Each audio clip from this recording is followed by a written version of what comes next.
सो chemical equilibrium में हमने क्या पढ़ा था, एक बार बता दूं मैं।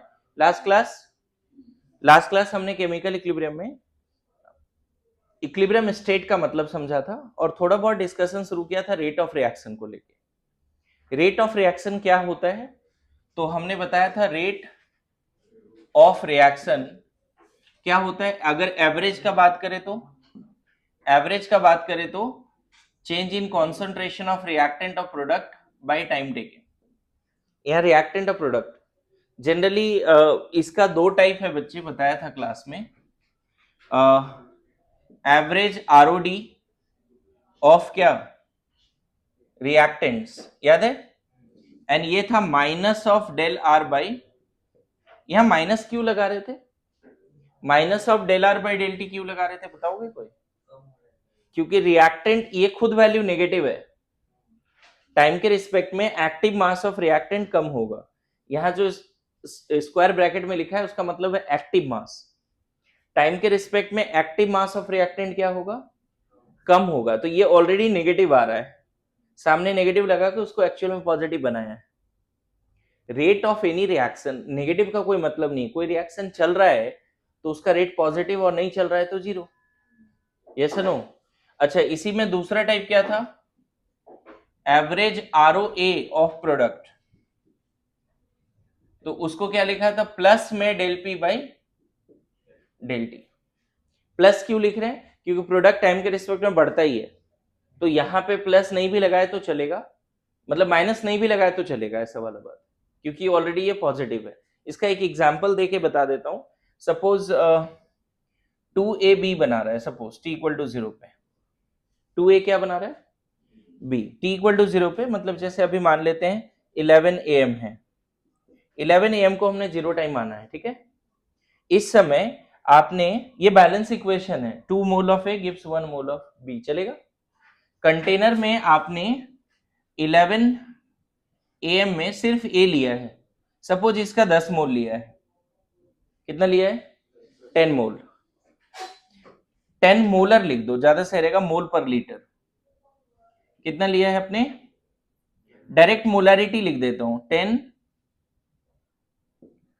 10 मोल पर लीटर। थोड़े समय के बाद 10-20 मिनट के बाद इसी कंटेनर में ए और बी दोनों होगा, सेम कंटेनर में ए और बी दोनों होगा। सपोज ए जो है 5 मोल पर लीटर बचा है। अब मोल कंसेप्ट थोड़ा लगा सकते हो कि बी कितना बन गया होगा according to this balance equation.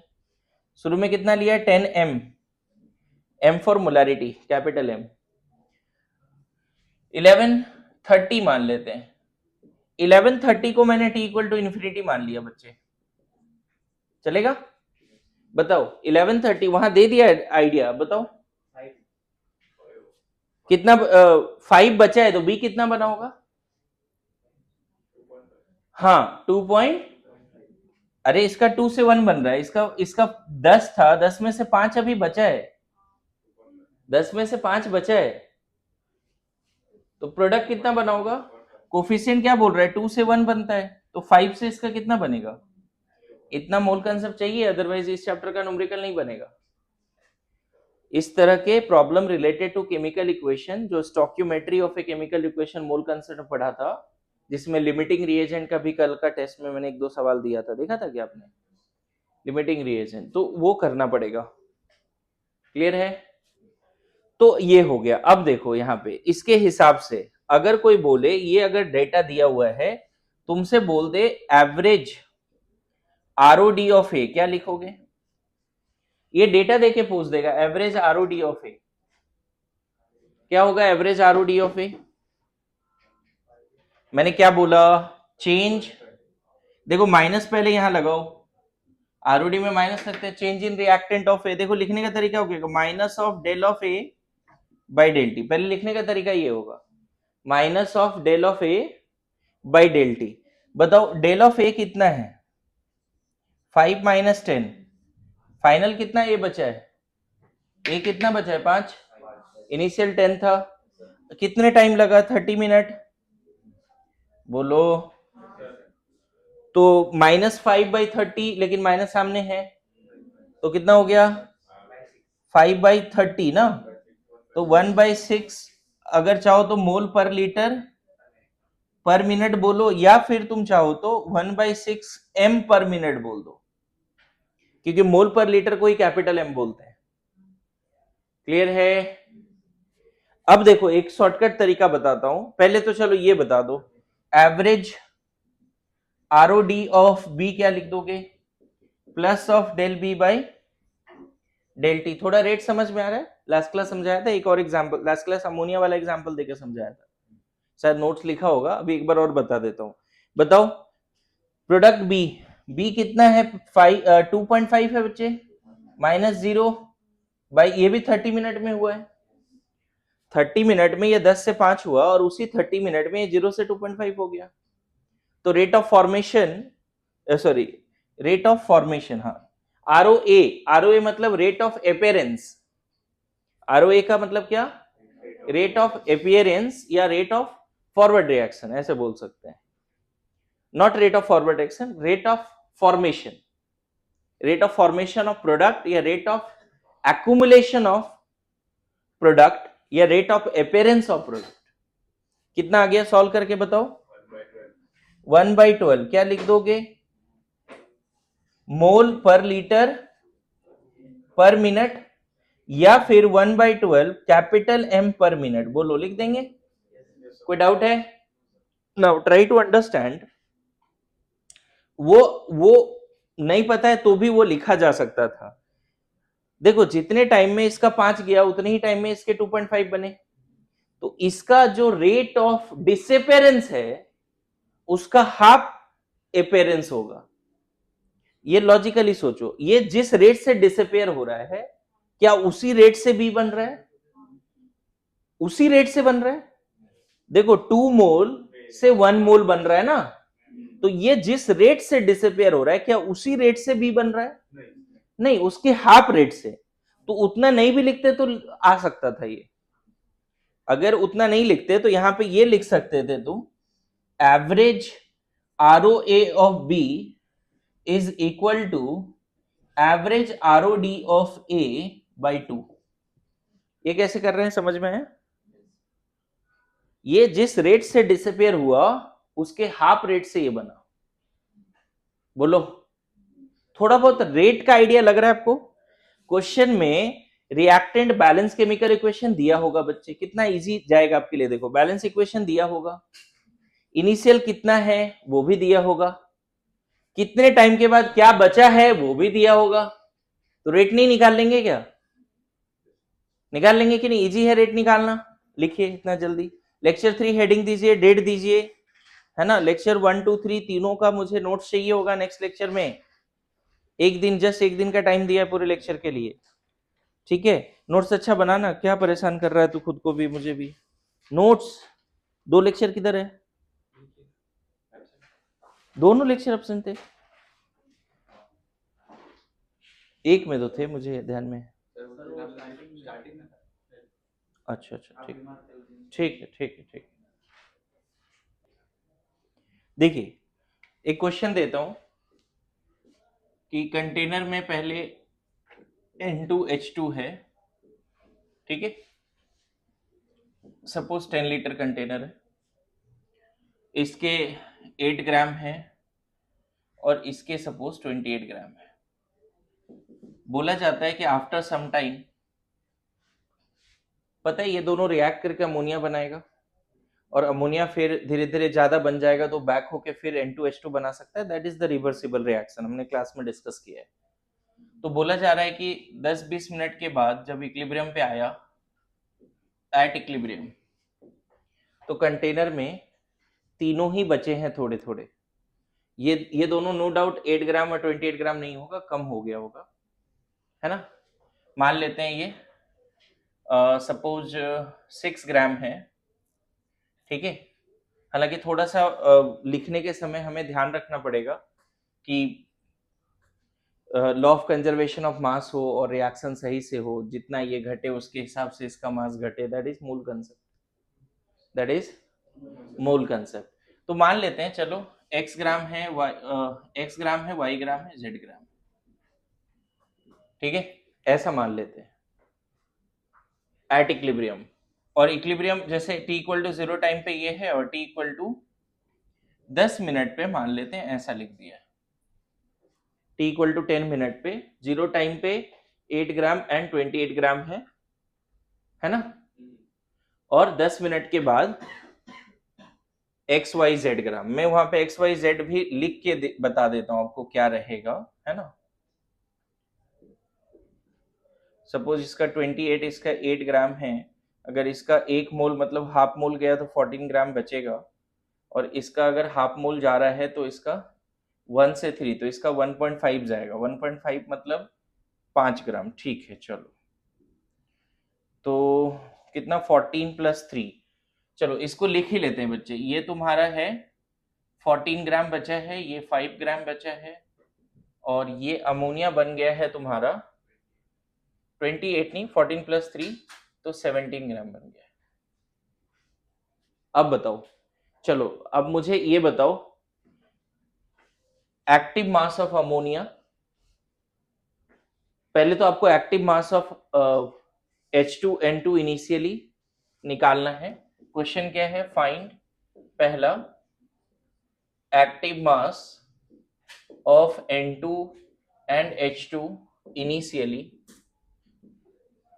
दूसरा active mass of N2 H2 and ammonia at equilibrium, and third average ROD of H2, average ROD of N2 and average ROD of rate of reaction ammonia, ROA of ammonia। ये सारे सवाल है। Question क्या है, सबको समझ में आ रहा है? लिखो।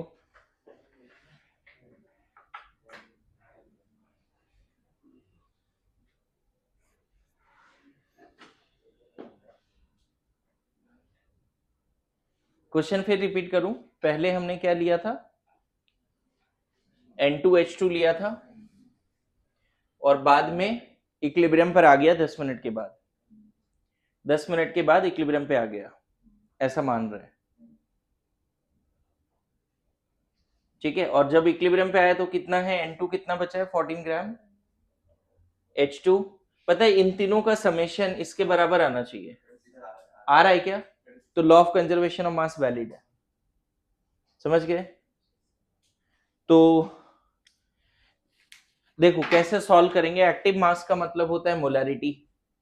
पहला question, initial molarity of N2। Initial molarity का मतलब होता है moles of N2 by volume. बताओ इनिशियली N2 कितना है, 28 ग्राम bye 28, this is the mole. Mole of N2 by volume, volume कितना दिया हुआ है, 10 लीटर, तो देखो आ गया 0.1 मोल पर litre. This is the active mass of H2 N2 initially. उसी तरह से H2 का एक्टिव मास इनिशियली क्या होगा, इनिशियली निकालो कितना मोल है, 8 ग्राम है, और इसका मोलर मास 2 होता है H2 का, बाई कितना, 10। ये दोनों ही गैस 10 लीटर में है ना, ऐसा तो नहीं बोलेंगे सिर्फ N2 10 लीटर में H2 कहीं और है, दोनों सेम कंटेनर में है। तो ये कितना आ गया बच्चे, 0.4 मोल पर लीटर। अच्छा, ये पहला सवाल हो गया। दूसरा फिर बोल रहे हैं क्या, एक्टिव मास निकालना है N2H2 अमोनिया का एट इक्विलिब्रियम। तो बताओ N2 का active mass at equilibrium, equilibrium मतलब 10 मिनट पे, 10 मिनट पे N2 का एक्टिव मास क्या होगा, तो N2 कितना बचा है 10 मिनट पे, 14 ग्राम। मोल बताओ कितना बचा है, 14 बाई 28, अभी भी वॉल्यूम तो 10 ही है, कितना हो गया, 1/20 ना एक तरह से, तो 0.05 हो गया क्या, मोल पर लीटर। समझ में है? उसी तरह इक्विलिब्रियम पे बता सकते हो H2 कितना हो जाएगा, active mass of H2 at equilibrium कितना बचा है, 5/2 ना, अरे 5 ग्राम बचा है, और मोलर मास कितना है 2, कितना हो गया 0.25 ना, very good very good. And what is ammonia at equilibrium, ammonia 17 ग्राम बना है, तो 17/17 ना बच्चे, 17/17 डिवाइड बाई 10 कितना हो गया 0.1 मोल पर लीटर। पता है अगर आप एक्टिव मास इक्विलिब्रियम पे निकाल पाते हो ना, तो फिर आगे चल के क्वेश्चन आता है केसी और केपी इक्विलिब्रियम कांस्टेंट निकालने वाला क्वेश्चन, वो आपसे बनेगा। ठीक है, तो आपको क्या करना है, रिएक्शन मिक्सचर को पहले इनिशियली एनालाइज करना। अगर इनिशियली नहीं भी कर रहे हो ना, हमें मतलब होता है इक्विलिब्रियम पर क्या एक्टिव मास है। अगर आप इक्विलिब्रियम पे रिएक्टेंट्स का और प्रोडक्ट्स का एक्टिव मास निकाल पाते हो, तो आगे चल के इक्विलिब्रियम कांस्टेंट निकाल पाओगे। तो अभी इस पे प्रैक्टिस करना जरूरी है। क्लियर है? लेकिन एक और क्वेश्चन मैंने दे दिया एवरेज आरओडी ऑफ H2 वगैरह वो सब, तो वो क्वेश्चन तब बनेगा जब हम प्रॉपर बैलेंस करके लिखेंगे। तो एक बार लिख सकते हैं, बैलेंस करके देखते हैं क्या रिएक्शन है, बताओ। क्वेश्चन 3, 4, 5 एक साथ करते हैं, ठीक है। 3, 4, 5 क्या रिएक्शन है, N2 3H2 gives 2 अमोनिया। मैं बताऊं डायरेक्ट मोलारिटी के टर्म्स में लिखो तो कैलकुलेशन कम पड़ेगा। T इक्वल टू 0 पे इसकी कितनी मोलारिटी हमने निकाल रखा है 0.1 एंड 0.4, ये 0 है। एट इक्विलिब्रियम हमने सबकी मोलारिटी निकाल रखी, उतना उतना कोफिशिएंट लगाने का भी जरूरत नहीं है। अच्छी बात है, इक्विलिब्रियम पे जो आ रखा है उसको डायरेक्ट लिख दो 0.05, H2 कितना 0.25 और ये कितना 0.1। देखो इक्विलिब्रियम पे पता चल गया और इनिशियली पता चल गया। तो अब बताओ आरओडी कैसे लिखने वाले हो। अगर हम लिखने वाले हैं एवरेज आरओडी ऑफ N2, तो तरीका क्या है, minus of del of N2 by del T, ये तरीका है। Minus of del of N2, final कितना है 0.05 माइनस 0.1 माइनस फाइनल कितना है मोलारिटी, इनिशियल कितना है, तो इन दोनों में डिफरेंस कितना लिख दोगे -0.5, पर सामने माइनस लगा हुआ ऑलरेडी 0.05 बाई 10। मिनट कितना लगा है, एक कांड होने में कितना टाइम लगा है 10 मिनट। तो यहाँ यूनिट क्या लिख दोगे, मोल पर मिनट, अब मोल पर लीटर पर मिनट, बोलो। उसी तरह से एवरेज आरओडी ऑफ H2 क्या लिखने वाले हैं, minus of del of H2 by del T. बताओ minus of del of H2 कितना है, फाइनल 0.25, इनिशियल 0.4, तो कितना हो गया 0.15। 0.15 नेगेटिव में आया था और सामने नेगेटिव है, ये वाला वैल्यू नेगेटिव आया 0.25 माइनस 0.4 माइनस 0.15 आया और सामने माइनस है, डिवाइड बाय 10, बोलो सॉल्व कर लोगे, यूनिट वही रहेगा। एंड लास्ट बता दो एवरेज आरओए ऑफ अमोनिया क्या लिखोगे। अमोनिया कितना बना है 10 मिनट में, डायरेक्ट हम यहाँ प्लस डेल ऑफ अमोनिया। देखो मेरा पेशेंस देखो बच्चे, मुझे पता है कि तुम समझ रहे हो, लेकिन फिर भी मैं del of ammonia by del T लिख रहा हूं, फिर वैल्यू रख रहा हूं। आई एम रिक्वेस्टिंग यू, जब हम सीख रहे होते हैं तो स्टेप्स नहीं बंक करें, ठीक है। कितना हो गया 0.1/10, समझ में आया। तो ऐसे क्वेश्चंस अगर आप कर पाते हो तो आगे वाला टॉपिक आसान हो जाएगा। नो डाउट केमिकल इक्विलिब्रियम में आगे आप बढ़ ही नहीं सकते अगर आपको मोल को लेके प्रॉब्लम है, मतलब problem related to chemical equation में अगर दिक्कत है तो केमिकल इक्विलिब्रियम का हर न्यूमेरिकल में प्रॉब्लम आ सकता है। क्या बोला समझ में आया। तो बी श्योर कि आपको stoichiometry of a chemical reaction में दिक्कत ना हो, लिमिटिंग रिएजेंट, एक्सेस रिएजेंट, वो सब जो पढ़े हैं ना उसमें दिक्कत ना हो। लिखिए जल्दी लिखिए। देखो रफली आइडिया अभी क्या दिया मैंने, रेट ऑफ केमिकल रिएक्शन, ठीक है। और जब रेट ऑफ केमिकल रिएक्शन का बात किया ना, तो वहां पे एक टर्म बार बार आ रहा है, change in active mass by time taken. ये आ रहा ना बार बार, change in active mass by time taken. तो एक बार हेडिंग समझ ही लेते हैं कि एक्टिव मास क्या है, ठीक है। एक्टिव मास हेडिंग दो।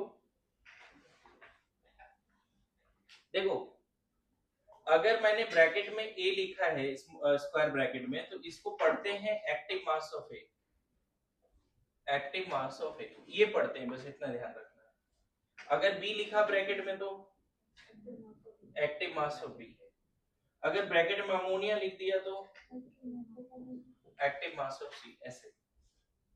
ठीक है, अब ये बोला गया कि किसी भी केमिकल रिएक्शन में किसी भी सब्सटेंस का एक्टिव मास का मतलब होता है, अगर कुछ मेंशन नहीं है, मान लो यहाँ कोई सब्सटेंस है ना, कोई कंपाउंड है या एलिमेंट है, कुछ भी है,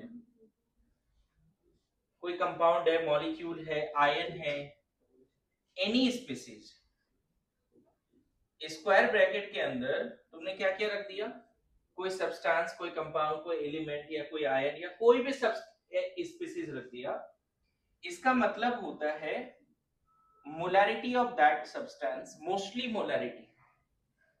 क्या मतलब होता है? मोलैरिटी। कुछ नहीं मेंशन है तो मोलैरिटी फॉर श्योर, मतलब सब्सटेंस की मोलैरिटी या कंपाउंड की मोलैरिटी या एलिमेंट की मोलैरिटी या आयन की मोलैरिटी और एनी सब्सटेंस की मोलैरिटी, या फिर उसका पार्शियल प्रेशर भी हो सकता है अगर वो गैस है तो।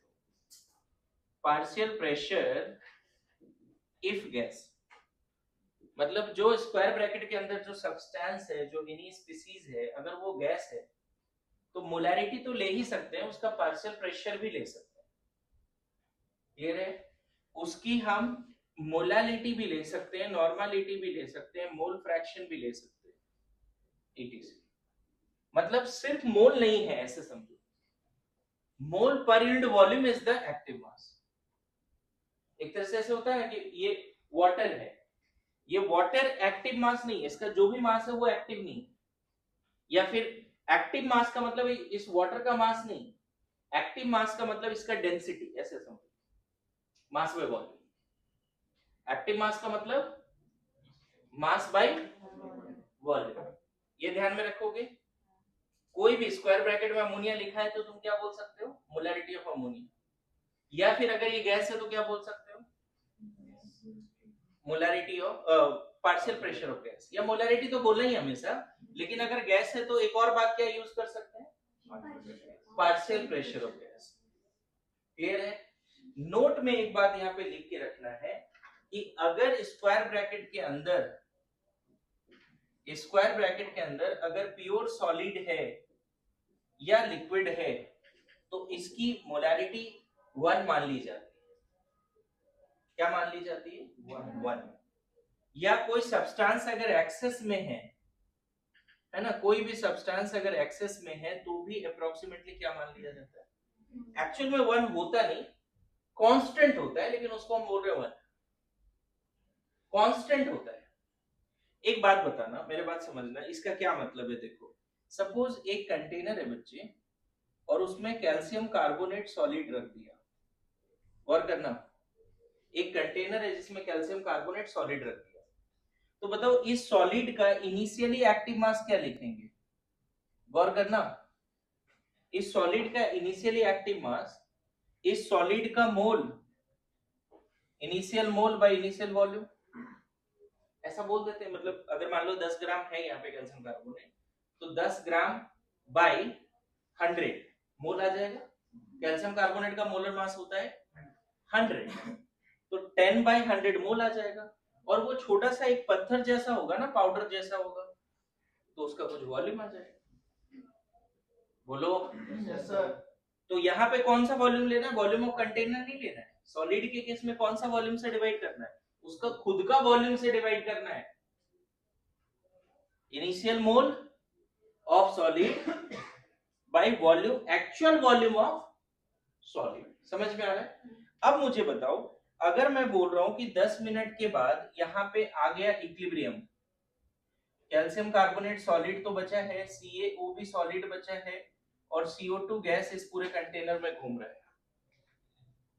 होता है क्या, क्लोज कंटेनर में अगर कैल्शियम कार्बोनेट को रखते हो हाई टेम्परेचर मेंटेन करते हुए, तो ये डिसोसिएट होकर कैल्शियम ऑक्साइड और CO2 बनाता है। ये रिएक्शन देखा होगा आपने, calcium carbonate solid gives CaO solid and CO2 gas, देखा होगा। नाउ यू टेल मी कि थोड़ा सा क्या बचा, थोड़ा सा ये भी बना, और ये तो गैस बन गया। कंटेनर में पहले सिर्फ क्या था? रेड स्टोन टाइप का रेड पाउडर। पहले जितना रेड वाला स्पेस ले रहा था, क्या उतना है अभी भी लेगा? नहीं, क्योंकि वो प्रोडक्ट में जा चुका है। पहले अगर ये थोड़ा बहुत वॉल्यूम लेता, पहले 10 ग्राम था, तो क्या अभी भी 10 ग्राम रहेगा? क्योंकि यही ब्रेक हुआ ना। हो सकता है 5 ग्राम बचे, ये कुछ बन जाए x ग्राम, ये y ग्राम। बोलो, अब बताओ इस केस में इसका एक्टिव मास क्या लिखोगे? किसका एक्टिव मास बोल रहा हूं? कैल्शियम कार्बोनेट का एक्टिव मास। तो तुम यहां पे लिखोगे n final by v final. मतलब जो कैल्शियम कार्बोनेट का जो जैसे 10 ग्राम था, यहाँ पे 5 ग्राम बचा, तो 5 ग्राम का मोल बाय 5 ही ग्राम का volume. Good to go. And you will understand later on कि ये दोनों सेम आएगा। अगर मोल ज्यादा था तो वॉल्यूम भी ज्यादा था, मोल कम हुआ तो वॉल्यूम भी कम हो गया। इसीलिए मैंने यहां क्या लिख दिया कि अगर कोई प्योर सॉलिड या लिक्विड है तो उसका एक्टिव मास क्या हो जाता है? होता कांस्टेंट है, लेकिन हम आने वाले फ्यूचर में बोलेंगे अप्रोक्सीमेटली कितना। क्लियर है? पक्का? यहाँ पे बताओ, जो कैल्शियम ऑक्साइड बना उसका एक्टिव मास क्या बोलोगे? सॉलिड है ना बच्चे, अभी भी उसको फिक्स बोलो। कैल्शियम ऑक्साइड कुछ x ग्राम बना, तो x ग्राम का मास बाय x ग्राम का, सॉरी x ग्राम में मोल बाय x ग्राम का वॉल्यूम, ये भी कांस्टेंट आएगा। लेकिन यहाँ पे बड़ा इंपॉर्टेंट है बच्चे, इस केस में बता सकते हो कि CO2 का एक्टिव मास क्या बोलेंगे? इसको 1 मत बोलना। CO2 का जो भी मास बना उसके कॉरस्पॉन्डिंग मोल होगा, और उसको डिवाइड करना है वॉल्यूम ऑफ कंटेनर से। Mole of CO2 by volume of container not equal to 1, not constant, ये कुछ वैल्यू आएगा। गैस का एक्टिव मास हम 1 नहीं लेते, इसका एक्टिव मास 1 लेते हैं अप्रोक्सीमेटली, सॉलिड और लिक्विड। या कोई बहुत एक्सेस में है तो उसको भी 1 ले सकते हैं। बाकी कुछ नहीं मेंशन है कि प्योर सॉलिड है या लिक्विड है, आपको पता है वो गैस है, तो उसका एक्टिव मास प्रॉपर्ली निकालना पड़ेगा। कैसे निकलेगा किसी भी गैस का active mass? Mole of gas bye volume of container. थोड़ा आइडिया लगा एक्टिव मास को लेके क्या मैं डिस्कस कर रहा हूं एक्टिव मास को लेके? What is actually active mass? Active mass is, ये सारे एक्टिव मास है। एक नया चीज क्या सीखा तुमने? नया चीज क्या सीखा? ये क्यों 1 होता है वो भी थोड़ा एक्सप्लेन करने की कोशिश किया। पहले जो कैल्शियम कार्बोनेट 10 ग्राम था, तो 10 ग्राम का मोल बाय वॉल्यूम कुछ वैल्यू आ रहा है, मान लो आ रहा है कुछ ना कुछ। बाद में 5 ग्राम कैल्शियम कार्बोनेट बचा, उसका भी मोल बाय वॉल्यूम वही आएगा। इसीलिए किसी केमिकल रिएक्शन में सॉलिड अगर रिएक्ट भी कर जाए या लिक्विड कुछ घट जाए या बढ़ जाए, तो उसके एक्टिव मास में चेंज क्या बोलते हैं? 0। मतलब एक्टिव मास एक्चुअल क्या बोलते हैं? 1। फिर से बोल रहा हूं, किसी केमिकल रिएक्शन में सॉलिड अगर रिएक्ट भी कर जाए या लिक्विड घट जाए बढ़ जाए, सॉलिड लिक्विड का मास कम बेसी भी हो जाए, कम ज्यादा हो जाए, सॉलिड और लिक्विड का मास मोल इंक्रीज और डिक्रीज हो जाए, you will say the active mass is still 1। But gas के केस में ऐसा, गैस की अगर किसी रिएक्शन में कोई गैस है रिएक्टेंट प्रोडक्ट, उसकी मोल इंक्रीज या डिक्रीज हो रही है, तो उसका एक्टिव मास हम 1 नहीं बोलते, वो प्रॉपर निकालना पड़ता है। जो गैस बना उसका मास बाय गैस का 1। मेरी बात समझ में आ रहा है? मैं चाहता हूँ 2-4 लाइन आप एक्टिव मास को लेके, मैंने जो इतना एक्सप्लेन किया है लिखो, साथ साथ ये तो लिखो ही, 2-4 लाइन और लिखो एक्टिव मास को, जल्दी कोई। देखिए, एक चैप्टर है गैसियस स्टेट, जो पहले था अभी हट गया है ना। उसमें हम लोग Dalton's law of partial pressure पढ़ते हैं। थोड़ा बहुत आइडिया है किसी को Dalton's law of partial pressure क्या होता है? नहीं, ठीक है, चलो क्विकली इसको समझा देता हूँ, क्वेश्चन बनाने के काबिल बनाते हैं बस, कि Dalton's law of partial pressure होता क्या है। देखो, अगर एक कंटेनर में हेडिंग क्या देंगे? Dalton's law of partial pressure, heading ये है। एक्टिव मास में ही सब टॉपिक है, नया टॉपिक नहीं है, एक्टिव मास में ही सब टॉपिक है। अगर मान लेते हैं इस कंटेनर में O2 और N2 है, दोनों ही, ठीक है, इसके मान लेते हैं सपोज 6 मोल है और इसके 4 मोल है। ये दोनों गैस अगर मान लेते हैं टी टेम्परेचर पे, सपोज 25 डिग्री सी पे या 298 पे रखा हुआ है, एक ही कंटेनर में दो गैस है, रिएक्ट नहीं कर रहा है और दोनों 25 डिग्री सी पे है। इन दोनों गैस का अपना कंबाइंड प्रेशर होगा जिसको पी टोटल बोलते हैं। कंबाइंड प्रेशर होगा जिसको क्या बोलते हैं? P total. पी टोटल मान लेते हैं सपोज 10 एटीएम, या हो सकता है यूनिट बार में भी लिखा मिले। दोनों गैस का कंबाइंड प्रेशर कितना है? ठीक है, डाल्टन ने ये बोला कि total pressure of A gaseous mixture, total pressure of A gaseous mixture, law क्या बोलता है? Dalton's law of partial pressure क्या बोलता है? पी टोटल, मैथमेटिक्स लिख रहा हूं, total pressure exerted by the gaseous mixture on the walls of container is equal to sum of partial pressure of O2 plus partial pressure, कोई नया बात नहीं लग रहा होगा तुम्हें, N2 नया बात नहीं लग रहा होगा। इस कंटेनर में अगर दो गैस है बच्चे और टोटल प्रेशर है 10 एटीएम, क्या ये 10 एटीएम सिर्फ N2 एग्जर्ट कर रहा है ऑन द वॉल्स या सिर्फ H2 एग्जर्ट कर रहा है? दोनों गैस में जो इंडिविजुअली ये एग्जर्ट कर रहा है that is called partial pressure of O2। Individually जो ये एग्जर्ट कर रहा है that is called partial pressure of N2। समझ में आ रहा है? Pressure exerted by all the gases that is called P total. Pressure exerted by all the gases on the walls of container when mixture of gases are there, that is called P total, and that is the algebraic sum, not vector sum, algebraic sum of partial pressures of each gases. That is called law, जिसको maths में यहां लिख दिया। मतलब ऐसा रहा होगा, अगर ये टोटल 10 है ना बच्चे, तो हो सकता है इसका पार्शियल प्रेशर 6 होगा और इसका पार्शियल, जैसे 6 मोल रखा है ना, तो चलो वो निकाल लेंगे बाद में कितना होगा, लेकिन इसका x एटीएम होगा और इसका कितना होगा, और दोनों मिला के कितने हो जाएंगे? 10। अगर 3 गैस होता तो यहाँ पे मान लो CO2 भी होता तो P total is equal to x plus y plus z, partial pressure of O2 plus N2 plus CO2। Clear है? दूसरा, यहां पर समझना, यहां पे दो इक्वेशन लगा सकते हैं, P total into V is equal to N total RT। कभी सुना है PV equal to NRT? सुना होगा, बढ़िया, अच्छी बात है। तो सारे कंबाइंड गैस के लिए PV equal to NRT लगा सकते हैं। अगर कंबाइंड गैस के लिए PV equal to NRT लगाओगे तो P total सारे गैस का मिला के प्रेशर, सब गैस जिस कंटेनर में उसका वॉल्यूम, इसका कुछ ना कुछ वॉल्यूम होगा बच्चे, इज इक्वल टू, यहां क्या लेना पड़ेगा? N टोटल, सारे गैस का समेशन ऑफ मोल्स। एक गैस का मोल नहीं ले सकते, समझ में आए? लेकिन अगर तुम्हें सिर्फ प्रेशर ऑफ O2 लिखना है, पार्शियल प्रेशर ऑफ O2, अगर पीवी कोऑर्डिनेट सिर्फ O2 पे लगाना है तो पार्शियल प्रेशर ऑफ O2 भी तो पूरे ही वॉल्यूम में है बच्चे, यहां पे रखना पड़ेगा क्या? Moles of O2 only.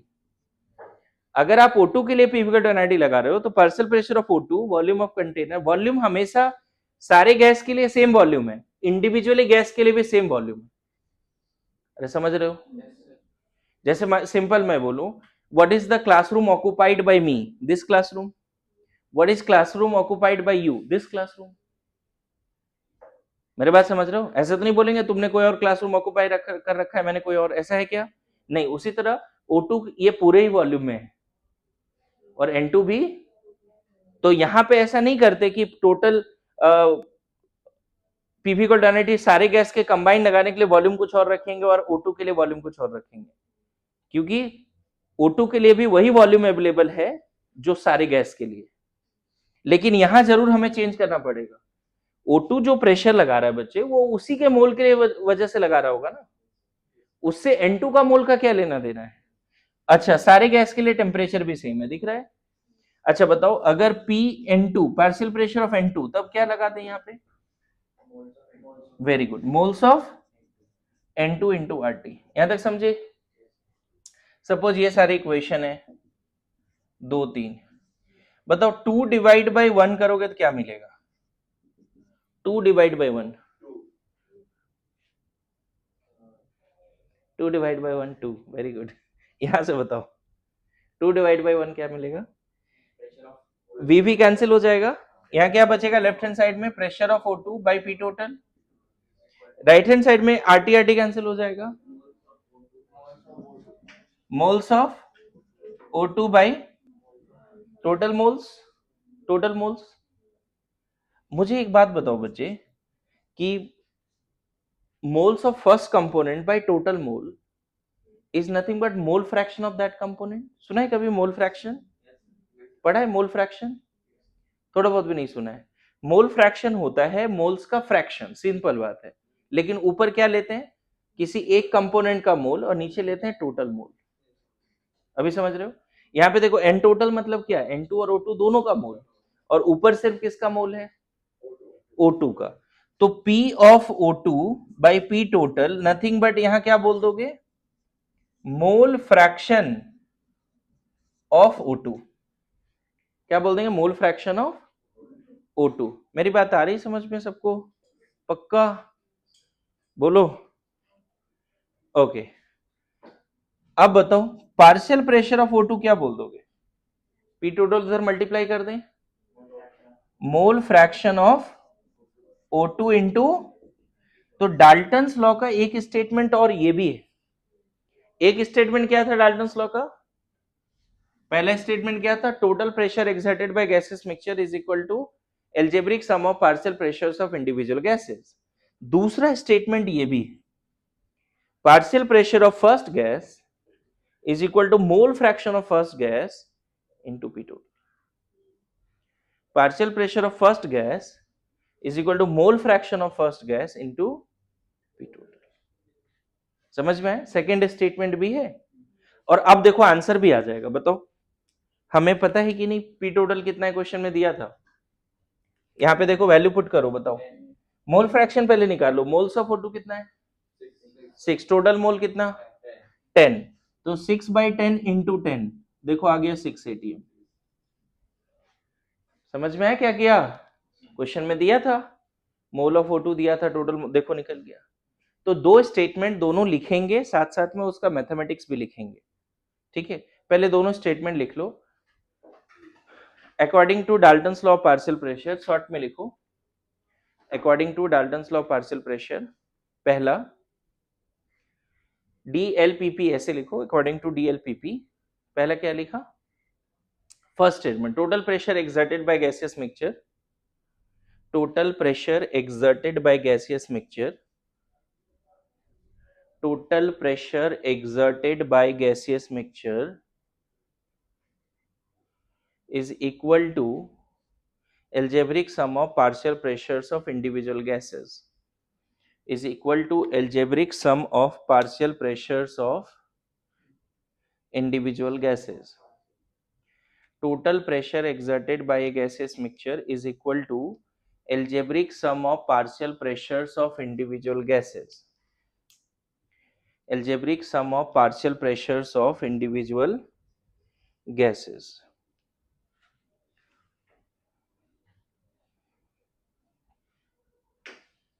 ठीक है, यहां तक।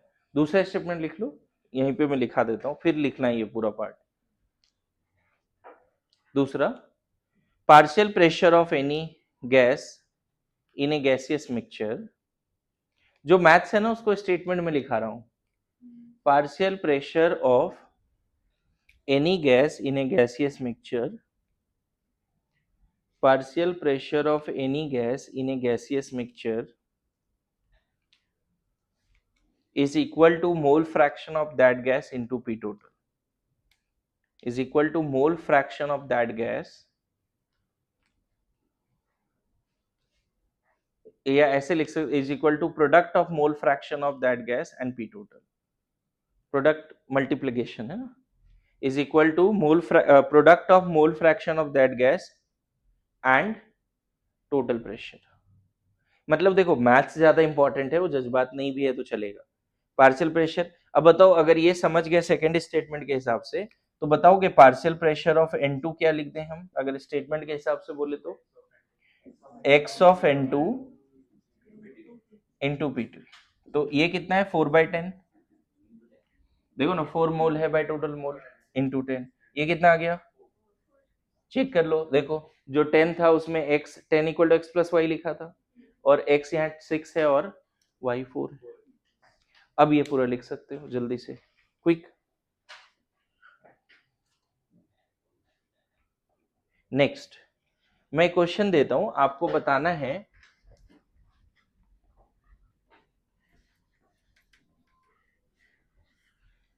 मैं ऐसे ही लिख देता हूं, आपको पार्शियल प्रेशर्स निकालने, ठीक है। ये आपने बहुत बार देखा होगा। मान लो इनिशियली N2H2 है, ये 28 ग्राम है, ये 8 ग्राम है। अभी जैसे ऐसा क्वेश्चन दिया था आपको, एट इक्विलिब्रियम हमने लिखा था N2H2 अमोनिया लिखा था ना, ये लिखा था 14 ग्राम, ये 5 ग्राम और ये 17 ग्राम लिखा था, है ना। If at equilibrium total pressure is 1 atm, calculate partial pressure of N2, partial pressure of H2 and partial pressure of ammonia at equilibrium। Initially हमने प्रेशर ही नहीं दिया तुम्हें, इनिशियली इन दोनों को मिला के कितना प्रेशर है वो दिया ही नहीं क्वेश्चन में, बस इक्विलिब्रियम पे बताना है, सिंपल क्वेश्चन। इक्विलिब्रियम पे इन तीनों का मास गिवन है नहीं, चलो ट्राई करो, पार्शियल प्रेशर निकाल के बताऊं इक्विलिब्रियम पे क्या आएगा।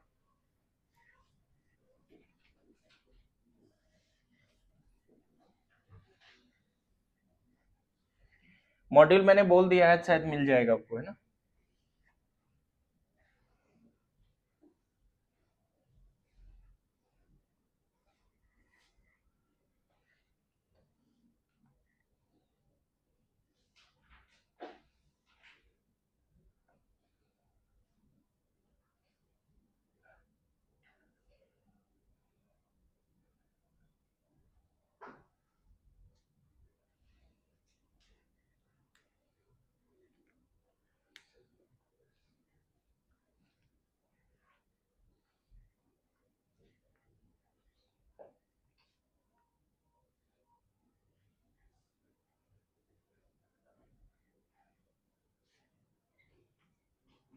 बताओ, अभी जस्ट डाल्टन लॉ पढ़ा तुमने, तो डाल्टन लॉ के हिसाब से मुझे बताओ पार्शियल प्रेशर ऑफ N2 क्या लिखोगे एट इक्विलिब्रियम, एट इक्विलिब्रियम क्या लिखोगे, mole fraction of N2, mole fraction of N2 into P total, यही तो है डाल्टन लॉ। चेक कर लेते हैं, तो यहाँ मोल फ्रैक्शन ऑफ N2 कैसे निकलेगा, तो number of mole of N2 कितना है बच्चे, 14 ग्राम N2 है इक्विलिब्रियम पे, तो मोल कितना है 14/28, लेकिन हमें नीचे सारे मोल रखने हैं, तो mole of N2 plus mole of H2 plus mole of ammonia, ये सब रखने हैं, नीचे टोटल मोल चाहिए। तो हर गैस के मोल के लिए हमें, इसलिए बोला ना केमिकल में मोल कंसेप्ट लगता है, मोल निकालने के लिए given mass by molar mass formula होता है 14/28, 5/2, 17/17, आ रहा है समझ में, इंटू 1 ATM, ये कितना 1/2 है, नीचे कितना 1/2 प्लस 2.5 प्लस 1 इंटू 1, कितना होगा सॉल्व करके, 2 कैंसिल हो जाएगा, 5 5 और 6 7 ना, 1/7 आएगा ना बच्चे, ये 1/8 आएगा। अच्छा यहाँ 2 से भी मल्टीप्लाई हो रहा है, पूरा मल्टीप्लाई हो रहा है, सही बात है, 1/8 ATM, 1/8 ATM, इतना करना पड़ेगा सॉल्व। मैं पता है अभी क्या करा रहा हूं आपको, न्यूमेरिकल जो बनता है केमिकल इक्विलिब्रियम का उसको सॉल्व कराने के लिए अभी पावर दे रहे हैं, कि फ्यूचर में पता चला केपी और केसी आया और तुम इसी में स्ट्रगल कर रहे हो कि एक्टिव मास क्या